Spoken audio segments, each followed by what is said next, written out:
Tenho 20 anos e eu sou a favor da legalização do aborto, porque o aborto é uma questão de saúde pública. A gente não pode se dar ao luxo de pensar que todo mundo tem acesso às mesmas informações que a gente tem. A gente não pode viver numa bolha e achar que tudo é perfeito. Nem todo mundo vive do mesmo jeito que a gente. O aborto sempre existiu e vai continuar existindo. Então, se a gente pode dar uma forma segura das pessoas fazerem isso, por que a gente não vai fazer? Eu sou a favor da legalização do aborto por várias questões, né? A primeira, porque eu acho que é uma questão de saúde pública, de não querer ver mais mulheres morrendo em abortos inseguros, e porque também eu acredito no direito da mulher a decidir sobre o próprio corpo, sobre a sua vida, né? Eu acho que a maternidade é uma coisa muito bonita para ser encarada como um castigo ou uma obrigação. Acho que cada um tem direito de fazer o que quer com o seu corpo, né? Mas, como se trata de uma vida, acho que sou contra. Porém, em caso de estupro, né? Violência sexual, aí eu sou a favor. Tenho 32. Bom, a minha opinião é que não deve ser legalizado o aborto. Porque eu acho que deve ser feito campanhas de prevenção, porque existe vários meios de se prevenir uma gravidez, então deve ser investido em campanhas de prevenção.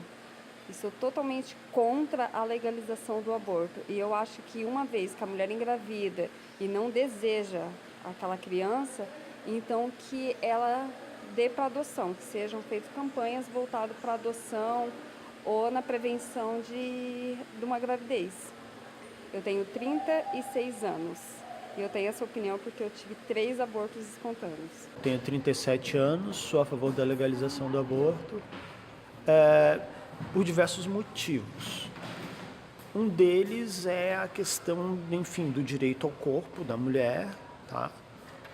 Outro deles é a questão socioeconômica, que é uma série de que o Estado não tem uma preocupação nem com a mulher e nem com o nascido.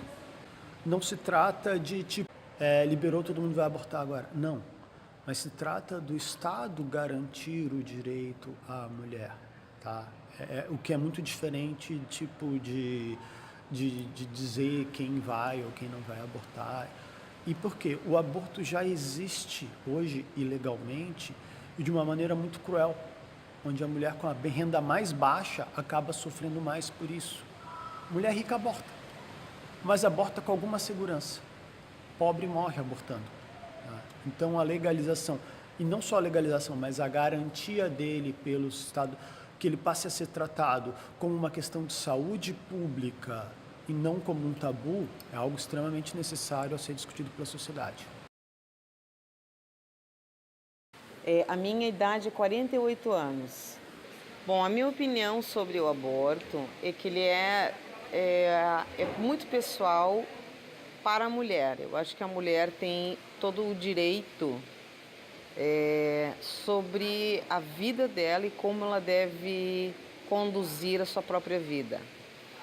Não que ela tenha direito sobre a vida que está vindo, mas sobre a vida dela ela tem todo o direito de optar pelo aborto ou não. Eu acho que cabe a ela isso. E deveria ser legalizado, na minha opinião, acho que deveria ser legalizado, para evitar clínicas clandestinas, porque as mulheres não vão parar de fazer o aborto, ou seja, de ter autonomia sobre o seu próprio corpo e sua própria vida, e correm riscos tremendos, né, em clínicas clandestinas, e dá mais margem para que essas clínicas e esses médicos continuem ganhando, né, trazendo risco de vida para essa mulher que fez essa opção. Então, a minha opinião, eu sou totalmente a favor do aborto. Eu tenho 56 anos. O problema da legalização do aborto, eu acho que mais cedo ou mais tarde vai ter que legalizar. Que de um jeito ou de outro ela vai fazer, se ela quiser fazer o aborto, ela vai fazer.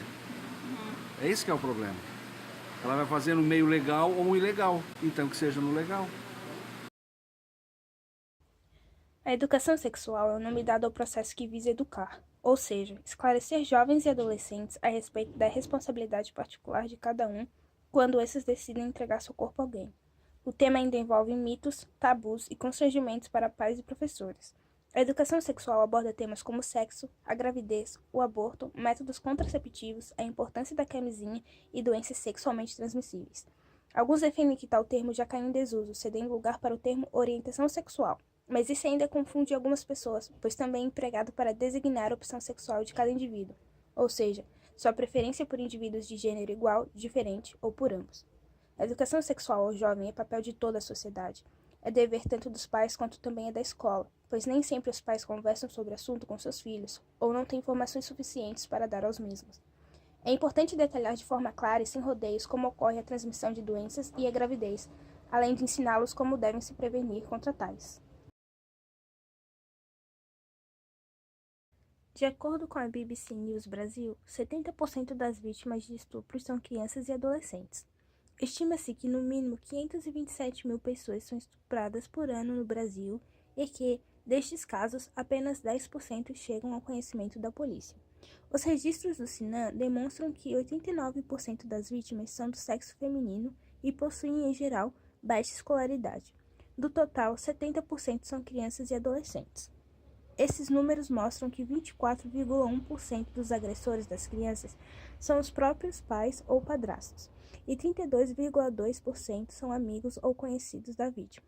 O indivíduo desconhecido passa a configurar paulatinamente como o principal ator do estupro à medida que a idade da vítima aumenta. Na fase adulta, este responde por 60,5% dos casos. Em geral, também segundo o IPEA, 70% dos estupros são cometidos por parentes, namorados ou amigos conhecidos da vítima, o que indica que o principal inimigo está dentro de casa e que a violência, muitas vezes, ocorre dentro dos lares. Quando o feto se torna humano? Um óvulo fertilizado tem mais ou menos um tamanho de um ponto. O encontro entre o óvulo e o espermatozoide geralmente acontece em uma das duas trompas de Falópio. Uma se torna duas e duas se tornam quatro, assim por diante. E é no 10º dia que o óvulo fertilizado se desvia para o útero. Na 3ª semana, o embrião se parece com um verme e começa a depender da placenta. 4ª semana, o feto é reconhecido como vertebrado e seu coração começa a bater. 5ª semana, as divisões do cérebro podem ser distinguidas, o que mais tarde vai se desenvolver formando os olhos e formando brotos, a caminho de se tornarem braços e pernas. 6ª semana tem 13 milímetros de comprimento. Os olhos ainda estão do lado da cabeça, como na maioria dos animais, e face tem fendas aonde mais tarde se transformarão na boca e no nariz. 7ª semana, características sexuais podem ser distintas. A face é de um mamífero bastante parecida com a de um porco. 8ª semana, a face parece bastante com a de um primata, mas ainda não é totalmente humana. As partes do corpo já se acham presentes nos seus aspectos essenciais. O aborto vai acontecer. Nos países em que o aborto é permitido, sua ocorrência é de 34 a cada 1000 gestações. Nos países em que ele não é liberado, a ocorrência é de 37 a cada 1000 gestações. E nem Deus consegue evitá-lo. Entre as mulheres que abortam, 56% são católicas, 25% são protestantes ou evangélicas, 12% se declaram sem religião e 7% são de outras religiões.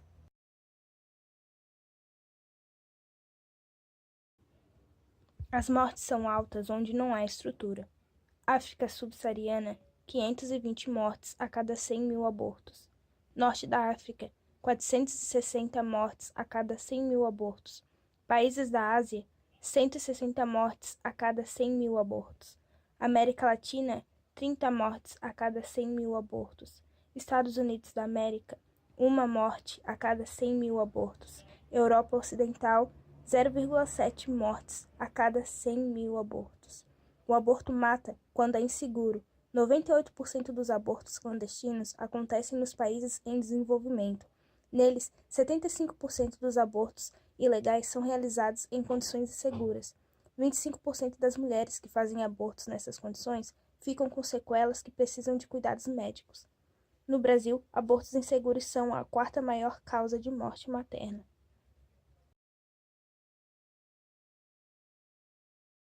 Entre as mulheres que abortam, 50% usaram algum método contraceptivo para evitar a gravidez. 68% usam algum tipo de anticoncepcional. 25% contam com a esterilização, laqueadura ou vasectomia. 22% tomam pílula. 13% usam camisinha e 8% outros métodos. Os métodos são falhos. A pílula apresenta uma taxa de falha de 0,1% a 8%. Pílula no dia seguinte, 5% dentro das primeiras 24 horas e 20% dentro de 72 horas. Diafragma, 6% a 20%. DIU de cobre, 0,5% a 1%. E a camisinha, 8% a 20%, incluindo o mau uso.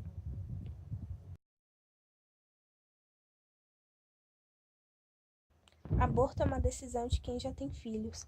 67% das mulheres que abortam têm pelo menos um filho. Só 33% das mulheres não têm. As mais velhas abortam mais. 18% das brasileiras entre 35 e 39 anos já abortaram.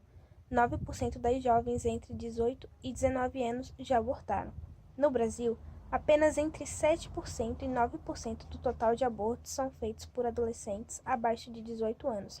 No mundo, essa porcentagem é de 14%.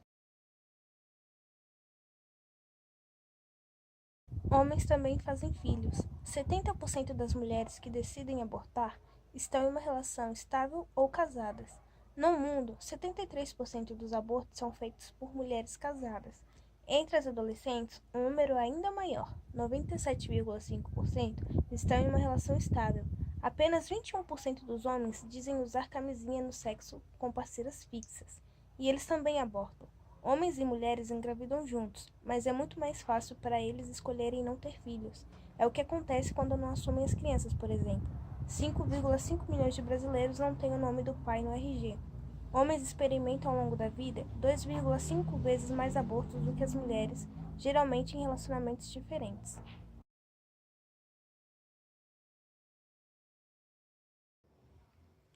Números de adoção em Santa Catarina. 2.502 pretendentes à adoção habilitados até julho de 2016.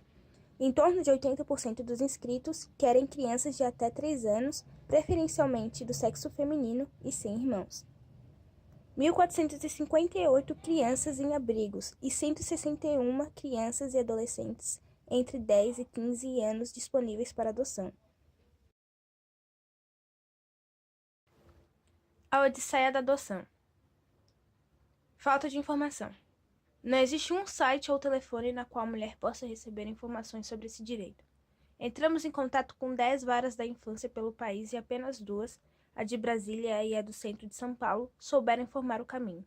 Além disso, a cartilha que orienta o processo, de 2008, não está online. Confirmar o desejo. Mesmo que a mulher descubra o caminho, as instituições vão tentar dissuadi-la da ideia. Ela precisa expor o desejo de dar o filho para adoção na vara da infância e fazer pelo menos 2 entrevistas com assistentes sociais e psicólogos do Estado. Testes psicológicos. Em seguida, ela precisa visitar órgãos de saúde mental, como o Centro de Atenção Psicossocial, o CAPS, e passar por avaliações psiquiátricas. Tudo para convencer o juiz da vara de que ela realmente não quer ser mãe. Na família. Primeiro, o Estado vai tentar achar alguém da família que possa ficar com a criança. Ou seja, a mãe continuará em contato com ela. Se não houver familiar, o bebê será colocado para adoção. Mas a ONU calcula que apenas 12 a cada 100 mil abandonados sejam adotados antes da maioridade no mundo.